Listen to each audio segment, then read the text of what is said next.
হিদায়াত দেওয়ার মালিক আমার রব। আল্লাহ যারে হিদায়াত দিবেন ওই বান্দা হিদায়াত পাবেন, আল্লাহ যারে দিবেন না ও পাবে না।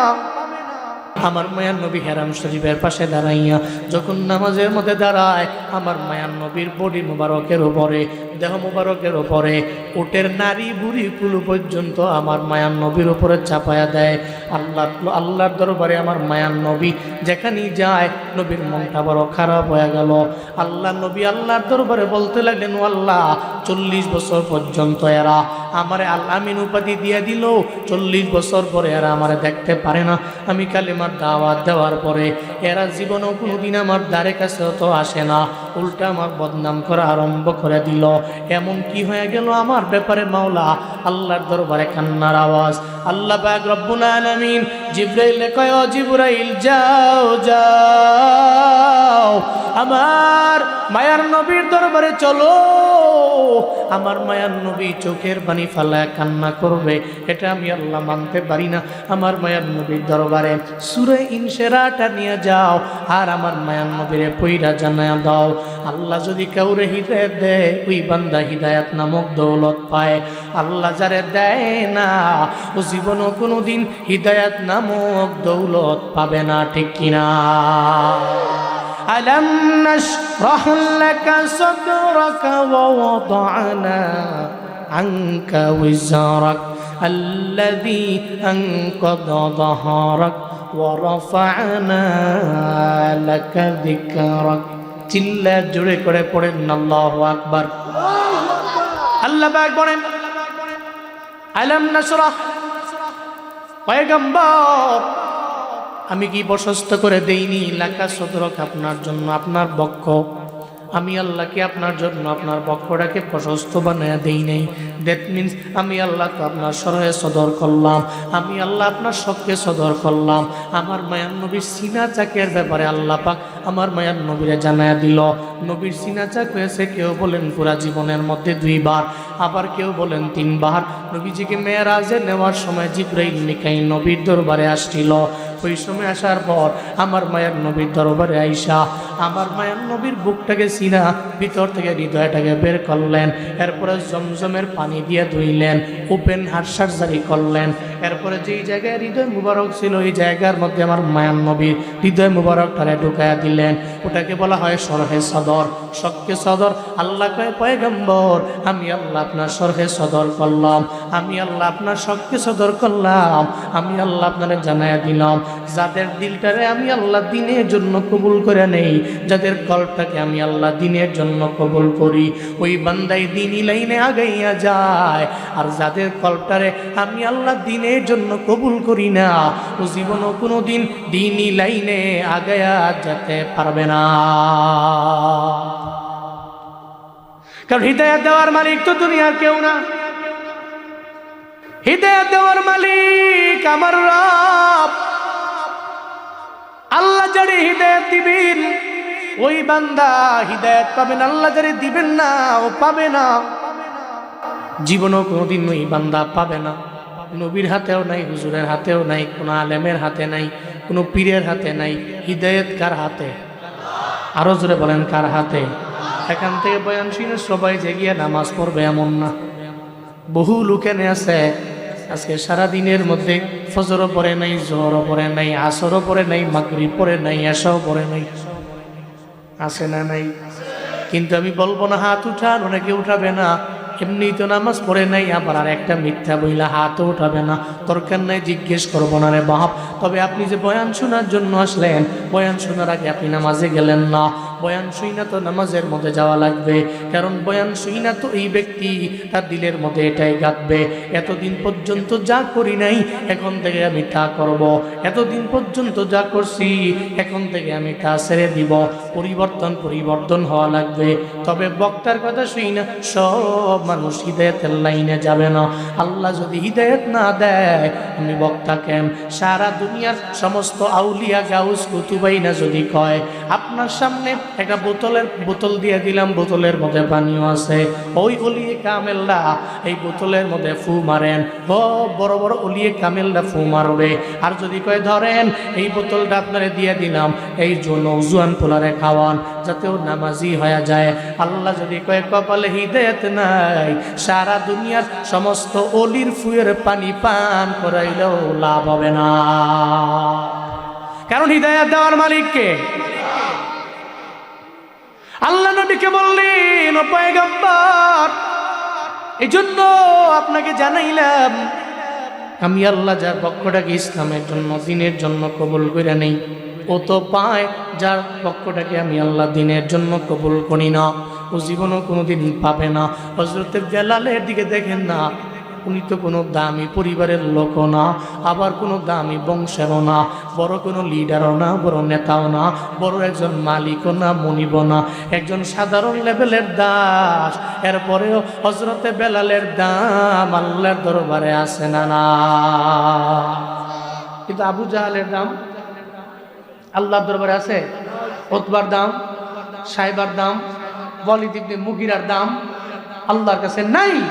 হযরত বিলাল রাদিয়াল্লাহু আনহুর দাম আল্লাহর দরবারে আছে না নাই? এই যে হুজুর সুনামনি, কই যাও? যাবাগা? বসো। উঠতেন না? উঠা যাবেন একবার শেষ করে ইনশাআল্লাহ। আল্লাহ কবুল করেন, জোরে কোন আমিন। জি, রাগ করছেন নাকি আপনারা?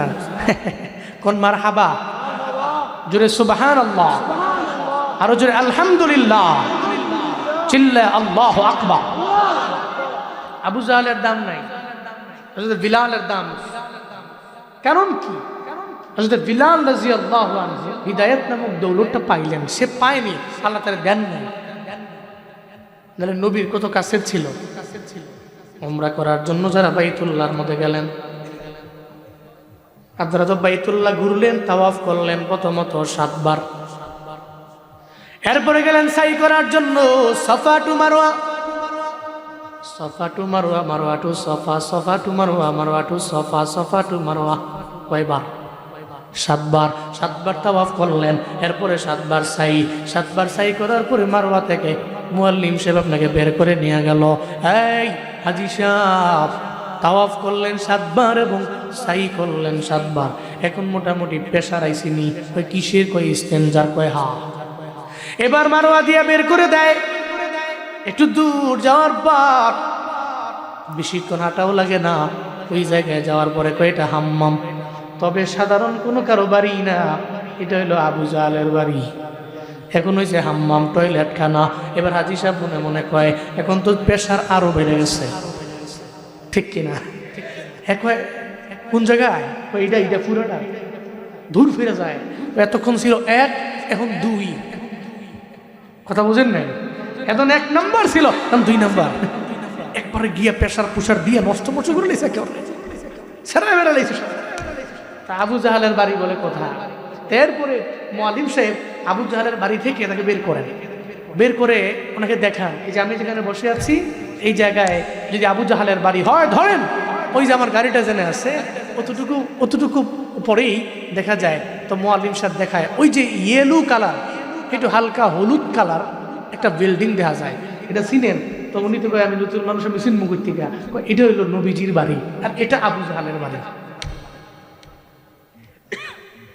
যতবার আমি উমরায় গিয়েছি ততবার আমি চিন্তা করছি বারবার ওই জায়গায় দাঁড়াইয়া, নবীর বাড়ি আবু জাহলের বাড়ি দূরে না, কিন্তু কপালে হিদায়াত নাই, এই কারণে পায় নাই।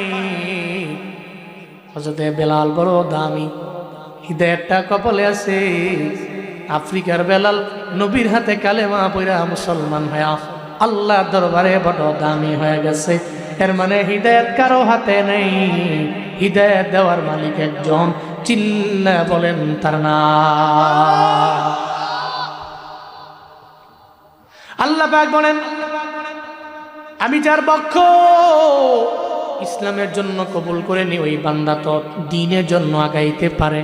এরপরে সূরা ইনশিরাহ 2 নম্বর 3 নম্বর আয়াত আল্লাহ পাকের পরে জানায়া দেয় ওয়া ওয়াদানা আনকা উযরাক আল্লাযী আনকাযা যাহরাক।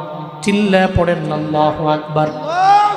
আল্লাহ পাক বলেন ওয়া ওয়াদানা, আর আমি নামিয়ে দিলাম আনকা নবী আপনার থেকে উইজরক, আপনার বোঝা, আপনার বোঝা আমি আপনার থেকে নামিয়ে দিলাম।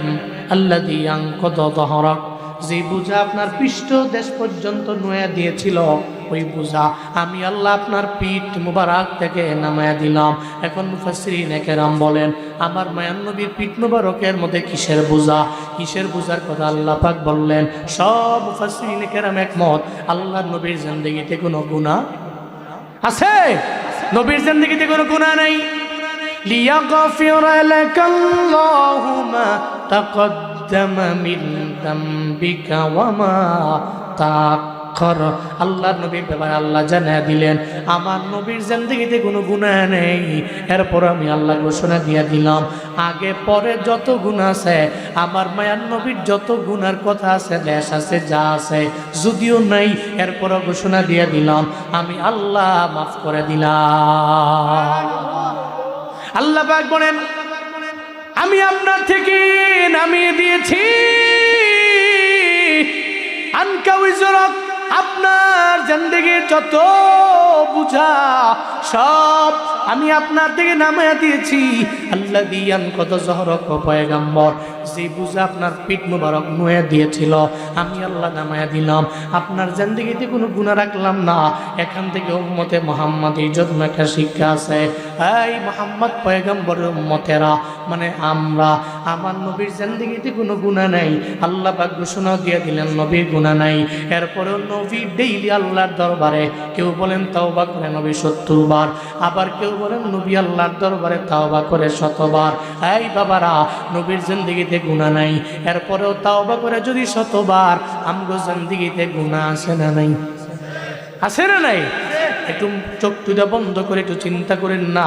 আপনার ডান হাতে তাকাইলে গুনাহ, আপনার বাম হাতে তাকাইলে গুনাহ, আপনার পায়ের দিকে তাকাইলে গুনাহ, আপনার পুরা বডিতে তাকাইলে গুনাহ, সারা পুরা বডিটাই গুনাহে গুনাহে ভরা। ও বাবারা, একটু চিন্তা করেন, এত যে গুনাহ, আল্লাহর নবীর জিন্দেগিতে গুনাহ নাই। নবী আল্লাহর দরবারে যদি তাওবা করে 100 বার, তাহলে আমগো আল্লাহর দরবারে তাওবা করার কথা তো 1000 বার। কিন্তু আমরা করি কয়বার? ঠিক মতো ফজরে যাই না, জোহরে যাই না, আসর পড়ি না, মাগরিব পড়ি না, এশাও পড়ি না। হুজুর যদি কয়, হুজুরের ধমক দিয়া ফালাইয়া দেই। হুজুর কবর আপনারটা আপনার, আমারটা আমার। নৌজওয়ান রে কইলে, নৌজওয়ান কয় এখন জোয়ান বয়সে নামাজ না, একটু বুড়া হইলে পরে আমি আদায় করতে পারবো। এই চিন্তা করে হুজুরদের পর্যন্ত ধমক দিয়া উড়াইয়া দেয়, তারাইয়া দেয়, অথচ চিন্তাও নাই। এখন থেকেই তো নামাজ, এখন থেকেই তাওবা, এখন থেকে ইস্তিগফার, আল্লাহর দরবারে বেশি বেশি বলা, মাওলা রে আমার জিন্দেগির গুনাহ তুমি মাফ করে দাও। তাহলে এখান থেকে আমাদের শিক্ষা তাওবা বাড়াইয়া দেওয়া লাগবে। এই বাবারা, আপনাদের একটা আমল শিখিয়ে দেওয়া যায়, অন্তত পক্ষে ডেইলি কিছু পারেন না, 5 ওয়াক্ত নামাজ তো আপনি আদায় করবেন। আপনার কবরস্থানের পাশে গিয়া আপনি 2 বার জন্য হলেও কবরস্থানের পাশে দাঁড়াইবেন। যেখানে দেখবেন আপনার মা চলে গেছে, আপনার বাবায় চলে গেছে, আপনার দাদায় নাই, নানায় নাই, নানিয়ে নাই, আপনার বংশের মুরব্বীরা নাই, এরা কবরের মধ্যে শুয়ে রইল। ওই কবরের পাশে গিয়া দাঁড়াইয়া একটু চিন্তা করেন না রে বাপ, ওই কবরের মধ্যে আপনার মায়ের শুয়ে রইল, এত সুন্দরী মা, ওই মা কবরের মধ্যে শুয়ে রইল। একটা সময় আপনার মায়ে, যখন আপনার বাবায় আপনার মায়ের বিয়া কইরা আপনার গ্রামের মধ্যে নিয়ে আইল, ইব্রাহিম নগরে নিয়ে আইল, টোকের বাজার গ্রামের মধ্যে আপনার মাকে দেখার জন্য এলাকার মহিলারা ভিড় জমাইল। আপনার বাবা তো এমন বাবা, যেই বাবা এত পাওয়ারওয়ালা বাবা, আপনার বাবা ছিল এলাকার বড় মাতবর। আপনার বাবা এছাড়া বিভিন্ন সালিশের মধ্যে বাবা এছাড়া বিচার হয় না। মাতবর আপনার বাবায় বড় ছিল, কিন্তু এই বাবা এখন নাই, মাও এখন নাই, এরা কবরের মধ্যে শুয়ে রইল। এদের হাতেরও খবর নাই, এদের পায়েরও কোনো খবর নাই। ইন্তেকালের 3 দিন পর এদের সব কিছু আস্তে আস্তে ডে বাই ডে মাটির সঙ্গে মিশেও গেল। আপনার বাবার পাওয়ার কই গেল? আপনার মায়ের সৌন্দর্য কোথায় গেল? ও বাবা চিন্তা কইরা অন্তত পক্ষে ডেইলি 1-2 বার আপনি কবরের পাশে গিয়া দাঁড়ান। যদি কবরের পাশে গিয়া দাঁড়াইতে পারেন, আপনার দ্বারা অহংকার সাজাবে না, আপনার দ্বারা জীবনেও কোনোদিন অন্য মানুষের ব্যাপারে হিংসা মানাবে না, আপনার দ্বারা জীবনেও তাকাব্বুরি মানাবে না, আপনার দ্বারা গালিগালাজ করা মানাবে না, আপনার দ্বারা অন্য কাউকে আঘাত করা আপনার হাতের দ্বারা হবে না। কথা বলেন ঠিক কিনা? কারণ কবরের পাশে গিয়া দাঁড়াইলে আপনার তো মনে হয় এরা চলে গেছে যেই পথে, আমিও তো সেই পথে, তো মনটা নরম হয়। কিন্তু আপনি তো কবরের পাশেই যান না, আপনি 1 বছর পরে একবার যান। এই জন্য বেশি বেশি অন্ততপক্ষে ডেইলি 1-2 বার কবরের পাশে গিয়ে দাঁড়ানো উচিত। ওখানে গেলে মন নরম হয়, দিল নরম হয়। কথা বলেন ঠিক কিনা বলেন? আর যদি আপনার আম্মা আব্বা জমিন থেকে বিদায় নিয়ে থাকে, তো মনটা আরো নরম হবে। যে মা তো আমার ঘরেই ছিল, মা চলে গেছে, যুগ হয়ে গেছে, কবরে কেমনি আসছে আমি জানি না। আব্বা চলে গেছে, তো বাব্বার তো বড় পাওয়ার ছিল এলাকায়, আব্বার সারা বিচারই হইতো না। আব্বাই শহরে গেছে, তো বিচার বন্ধ হয়েছে 3 দিনের জন্য।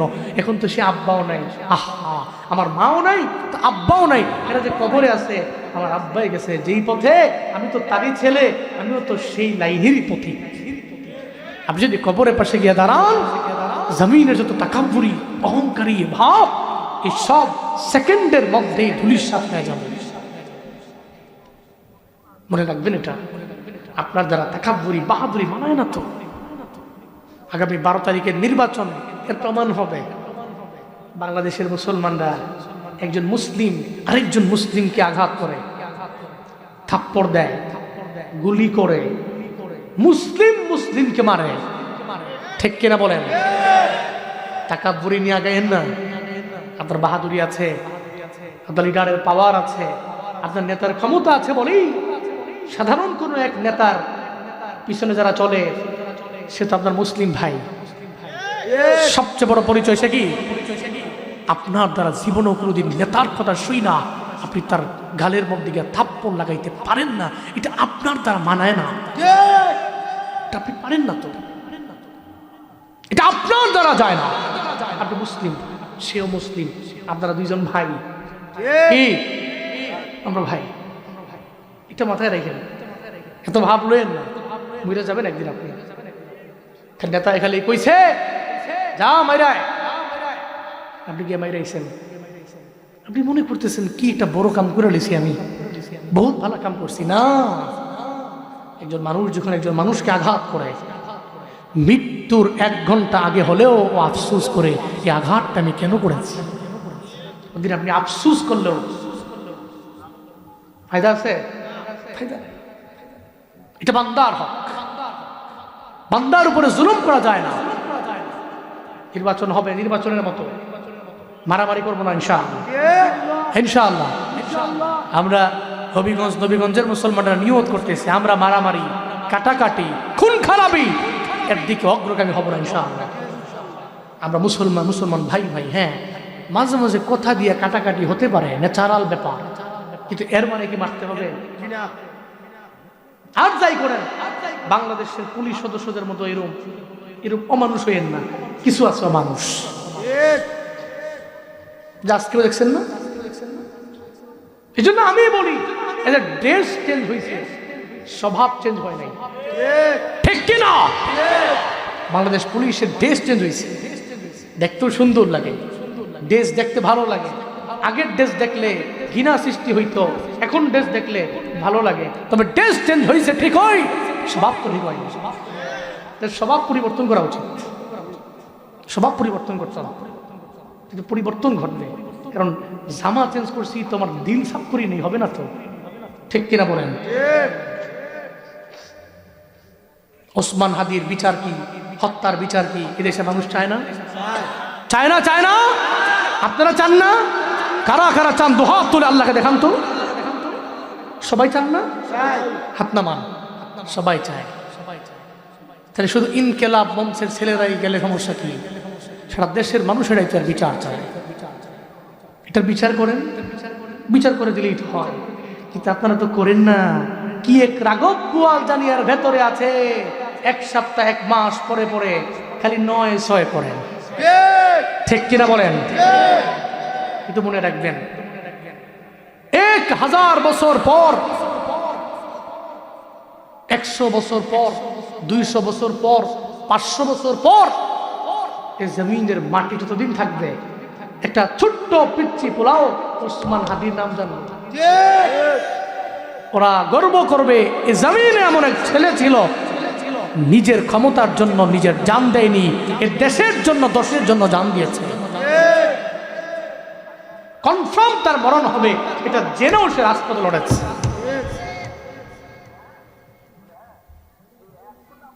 এজন্য বিচার করা উচিত। আর সে বিচারের দাবিতে এরা মাঠে গেছে, আজকে বেড়ে মারছে। আমার এমন আঘাত, আমি আসার সময় দেখলাম মোবাইলের মধ্যে একটা 50 থেকে 55 বছর বয়সের একটা নারী, আমাদের মা দাদির বয়সী, 55 অথবা 60 হবে। উনি বলতেছে সাংবাদিকদের সামনে, আমি আমার সন্তানদেরকে নিয়ে উসমান হাদির হত্যাকারীর বিচারের জন্য যখন আমি রাস্তার মধ্যে নামলাম, কিছু মানুষ আমার আইসা আমার বুকের মধ্যে লাথি মারছে, আমার রোডের মধ্যে ফালায়া দিচ্ছে, এদের জুতা দিয়ে আমার উপরে আঘাত করছে। এটা শোনার পরে নিজেকে ধরে রাখা যায় না। বাংলাদেশের প্রশাসনের মধ্যে এমন কিছু কুলাঙ্গার আছে, এদের মনে হয় মায়েরও ঠিক নাই, বাবারও ঠিক নাই। যদি মা বাবার আদরেরা পাইয়া বড় হইত, তাহলে 55 বছরের একটা নারীর বুকের মধ্যে এদের জুতা দিয়ে আঘাত করতে পারত না। ঠিক কিনা বলো? এই জন্য মানুষের মতো মানুষ হওয়া বড় জরুরি।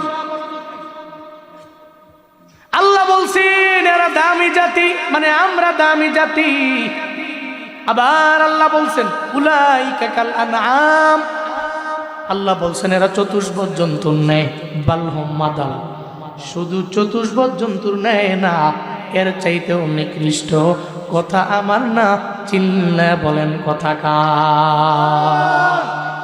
ও মিয়া, সে তার অপরাধী, আমি ধরলাম, আমি মানলাম, কিন্তু 55 বছর বয়সের একটা মার মতো বয়সী একটা মহিলাকে তুমি আঘাত করতে পারো না। আর যে তাকে তার বুক বরাবর রাস্তায় ফেলাইয়া পা দিয়ে আঘাত করে, সে মানুষের মতো মানুষ না, ও তো মানুষ রবি জানোয়ার। এটা কেমনে সম্ভব? এটা কেমনে সম্ভব? আল্লাহ আমাদের সবাইকে সঠিক বুঝদান করেন। আরো জোরে বলেন আমিন। তাকাব্বুরি, আপনার বাহাদুরি, আপনার অহংকার, কবরের পাশে গিয়ে দাঁড়ান, নিমিষেই দেখবেন সব ধুলিসাৎ হয়ে গেছে। 2 এবং 3 নম্বর আয়াত থেকে আমাদের শিক্ষা, নবীজির জিন্দেগিতে গুনাহ ছিল না, আল্লাহ সব উঠায় নিছেন। উনি তাওবা করতেন, আমরা বেশি বেশি তাওবা করব। পারি না, অন্তত পক্ষে ডেইলি 1-2 বার হলেও কবরস্থানের পাশে গিয়ে দাঁড়াবো। পারবো তো ইনশাআল্লাহ। আল্লাহ পাক কবুল মঞ্জুর করেন। সকলে পড়েন আমিন। दुनिया की अदालत में तेरा नाम रहेगा, दुनिया की अदालत में तेरा नाम रहेगा, फारूक तेरा नाम से इस्लाम रहेगा, फारूक तेरा नाम से इस्लाम रहेगा। दुनिया की सखावत में तेरा नाम रहेगा, दुनिया की सखावत में तेरा नाम रहेगा, उस्मान तेरा नाम से इस्लाम रहेगा, उस्मान तेरा नाम से इस्लाम रहेगा। दुनिया की शुजाअत में तेरा नाम रहेगा, दुनिया की शुजाअत में तेरा नाम रहेगा, हैदर तेरा नाम से इस्लाम रहेगा, हैदर तेरा नाम से इस्लाम रहेगा।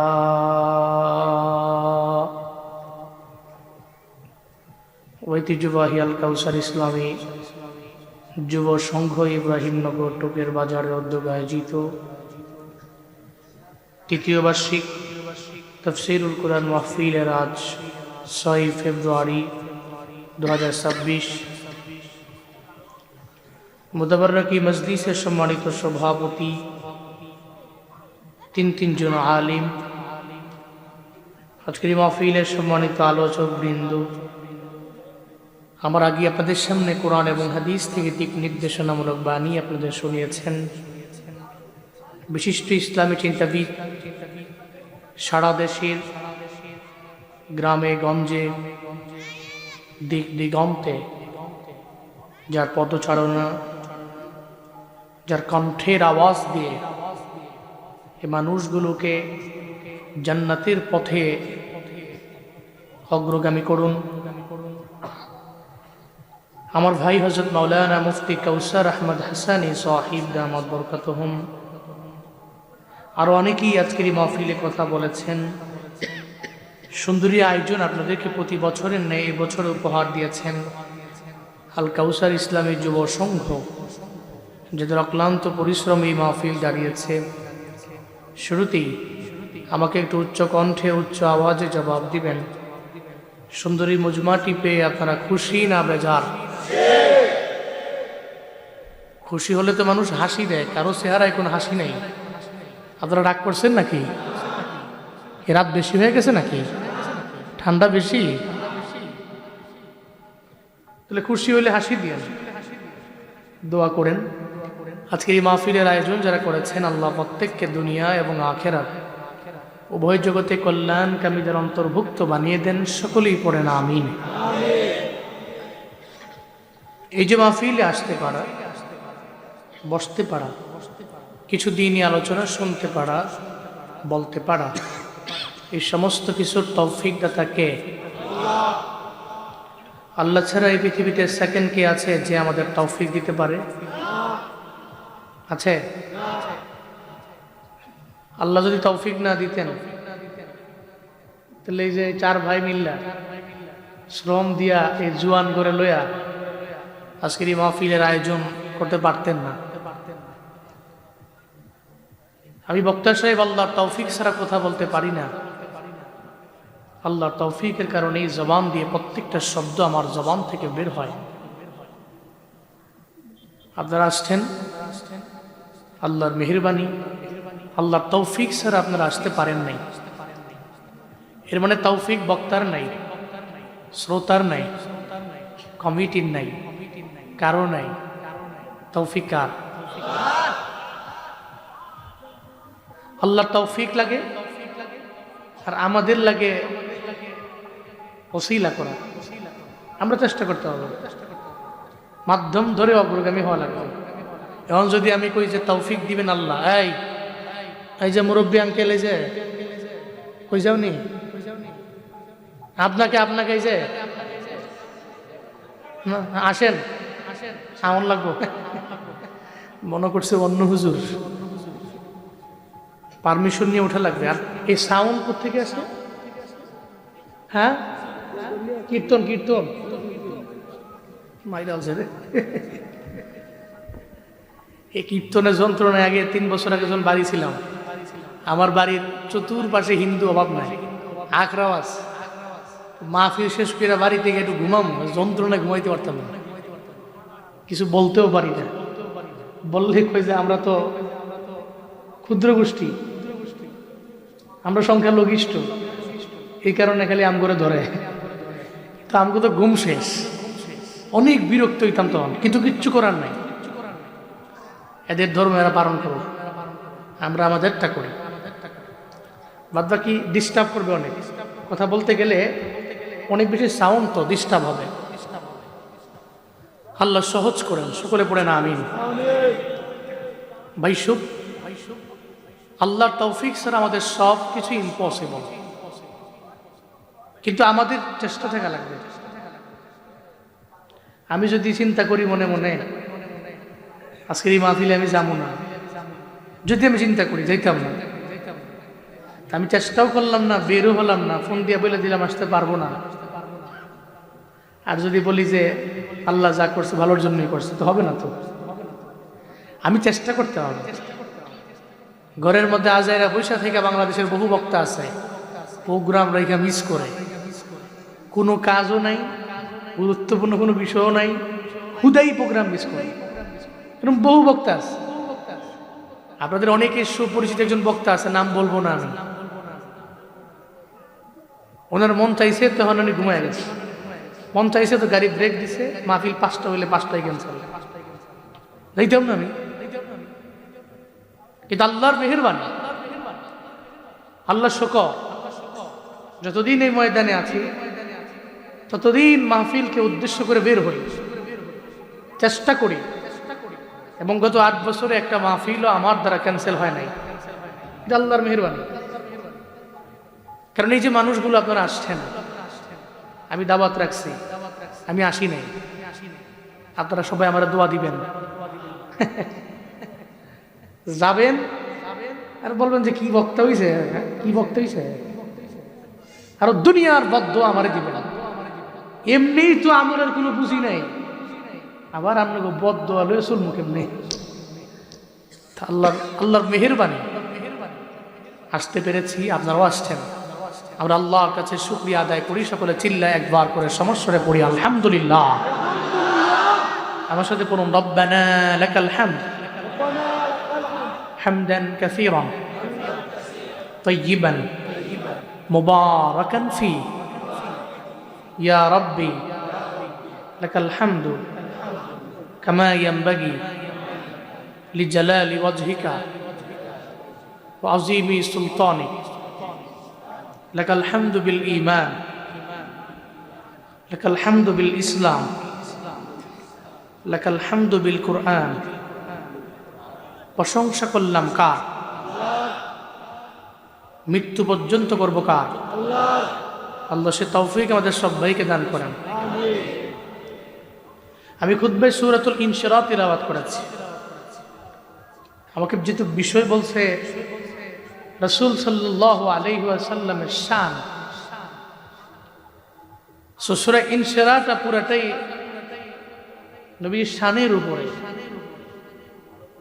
শুধুমাত্র লাস্ট 4 আয়াত, এর 2 আয়াত নবীজিকে এনশিওর করা, আর 2 আয়াতে 2টা আদেশ করা। বাদ বাকি পুরোটা সূরা আল্লাহ পাক যে নাজিল করছেন, এর অবতরণের যে প্রেক্ষাপট, শানে নুজুল যেটাকে বলা হয়, ওইটা দেখলে বোঝা যায় আল্লাহ নবীর শান মান কি পরিমাণে বাড়াইছেন। এটা বুঝাতে যে আল্লাহ সূরা ইনশিরাহটাকে নবীর উপর নাজিল করেছেন। 40 বছর পর্যন্ত নবীজি নবুয়ত পাননি, 40 বছর বয়সে নবুয়ত পেয়েছেন। আচ্ছা বলেন তো, নবীজি কি নবুয়তের পর থেকে সত্যবাদী, নাকি জন্মের পর থেকে নিয়ে 40 বছর পর্যন্ত পুরা টাইম সত্যবাদী? বিষয়টা এমন না যে নবুয়ত পাইলেন উনি সত্যবাদী হলেন, বিষয়টা এমন না। নবুয়ত পেলেন তো উনি ওয়াদা করে ওয়াদা পূর্ণকারী হলেন, নবুয়ত পেলেন তো উনি আমিন হলেন, আল আমিন হলেন। বিষয়টা এমন না এর আগে উনি খায়েন ছিলেন অথবা এর আগে উনি সত্য বলতেন না, এমন না। ওনার শুরু থেকে নিয়ে শেষ পর্যন্ত কোনো মিথ্যার লেশ মাত্র। 40 বছর পর্যন্ত আমার মায়ার নবীর জিন্দেগিতে কোনো মিথ্যা নাই। ওয়াদা করে ওয়াদার খেলাফ করেন না, আমার মায়ার নবীর আমানতের খেয়ানত নাই। যে কারণে কোনো মুসলমান আমার মায়ার নবীর লকব দেন নাই আলামিন। আবার নবীর আমানতদারিতা দেখে আবু জাহাল, উতবা, সাইবা, ওয়ালিদ ইবনে মুগিরারা আবার মায়ার নবীর আমানতদারিতা দেখে নবীর উপাধি দিয়া দিছে নবী আমানতদার আল আমিন। 40 বছর লাগে নবীর জিন্দেগিতে কোনো মিথ্যা নাই। 40 বছর আবু জাহাল, উতবা, সাইবা, ওয়ালিদ ইবনে মুগিরা আমার মায়ার নবীর ব্যাপারে বলতে লাগলো, এই মুহাম্মদ সত্যবাদী মানুষ, আমানতদার মানুষ, ওয়াদা করে খেলাফ করে না, অন্যায় করে না, অবিচার করে না, জুলুম করে না। 40 বছর পর্যন্ত ভালো, কিন্তু 40 বছর পরে নবীজির নবুয়ত পেয়ে গেলেন। এরপর থেকে আর নবীরে ভালো লাগে না, কারণ স্বার্থে আঘাত লাগলে কারো কাছে ভালো লাগে না, ঠিক কিনা? স্বার্থে আঘাত লাগলে আর নাই। 40 বছর যেই নবী আল আমিন হঠাৎ আমার মায়ার নবী যখন কালেমার দাওয়াত দিতে লাগলেন, তখন আর আমার নবীরে ভাল লাগে না। শুধু তাই না, আমার মায়ার নবীর এরা জাদুকর বলে গালি দিত। শুধু তাই না, আমার মায়ার নবীর এরা মজনুন বলতো, পাগল বলতো। অন্যান্য দেশের লোকেরা নবীর সাথে মুলাকাত করার জন্য যখন মক্কার জমিনের মধ্যে এরা আসতো, আবু জাহাল বলতো, কই যাও? কয়ে মোহাম্মদ নবীজির দরবারে যাই। ওখানে গিয়া তো কোনো লাভ হবে না, সেখানে গেলে তোমরা পাগল হয়ে যাবা, সে নিজেও একটা পাগল। এটা বলতে দেরি মানুষের কৌতূহল বেড়ে যাইত, দৌড়ে যাইত নবীজির দরবারে। ওনার চাঁদ মাখা চেহারা মুবারক আর সুন্দর আচরণের মায়ায় পরে কালেমা পরে মুসলমান হয়ে যাইত। কিন্তু 40 বছর পর্যন্ত ভালো, আর পরে খারাপ কেন? কারণ স্বার্থে আঘাত লাগলো। এই কারণে স্বার্থে আঘাত লাগলে দেখবেন ইমাম সাহেবরে আর বেতন দেয় না। স্বার্থে আঘাত লাগলে ইমাম সাহেবরে কয়েক গাত ধরে ধাক্কা দিয়া মসজিদ থেকে বের করে দাও। স্বার্থে আঘাত লাগলে মানুষের উপরে আঘাত করতে দেরি করে না, মানুষের উপরে জুলুমের মাত্রা বাড়ায়, অত্যাচারের মাত্রা বাড়ায় দেয়। এতদিন পর্যন্ত হুজুর ভালো, হুজুর তো সুদের বিরুদ্ধে বয়ান করলো না, ঘুষের ব্যাপারে কোনো বয়ান করে নাই। যেদিন থেকে বয়ান আরম্ভ করে দিল, ওদিন থেকে আর হুজুরের গণায় ধরে না, হুজুরের ঠিক মতো বেতন দেয় না, মসজিদ থেকে বের করে দেয়। হুজুরের কয়, হুজুর আমার বেতন খেয়ে তুমি আবার সুদের বিরুদ্ধে বয়ান করো। এমন কমিটি সমাজের মসজিদে আছে না?